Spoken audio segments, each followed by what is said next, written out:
En 2012, l'on évalue à 1 milliard le nombre de personnes souffrant de la faim sur notre planète. Cela représente une personne sur 7.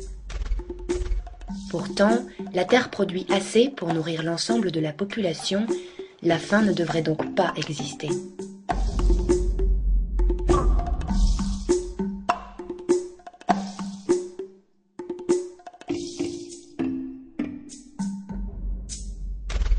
Prenons 3 pays très représentatifs du problème, la Bolivie en Amérique du Sud, la République démocratique du Congo et l'Éthiopie en Afrique.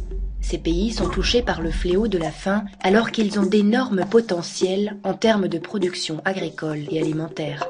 La Bolivie est un pays 35 fois plus grand que la Belgique pour un nombre égal d'habitants. Un tiers de la surface totale des terres est consacrée à l'agriculture et à l'élevage et 40% de la population dépend de l'agriculture pour vivre.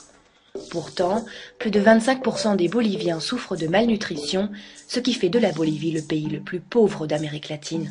Le Congo est suffisamment riche en ressources naturelles pour nourrir tout le continent africain. 58% des Congolais vivent de l'agriculture, mais le pays compte le plus grand pourcentage de personnes sous-alimentées au monde, soit 70% de sa population. L'Éthiopie est composée de 64 millions de paysans, soit 77% de sa population. Elle possède les plus grands troupeaux de bétail du continent africain, de quoi approvisionner en viande et en lait toute l'Afrique de l'Est. Or, 41% des Éthiopiens sont sous-alimentés.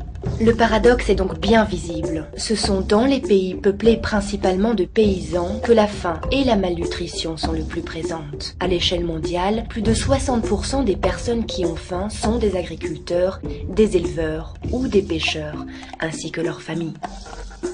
En comparaison, l'Europe ne compte aujourd'hui que 2 à 12% d'agriculteurs selon les pays. Le chiffre s'élève à 2% aux États-Unis. Dans ces pays, le mal est autre. La population souffre d'obésité. Aux États-Unis, c'est près d'1 personne sur 3 qui est obèse, et la faim continue de faire des ravages parmi les populations les plus pauvres à travers le monde. Comment en est-on arrivé là ?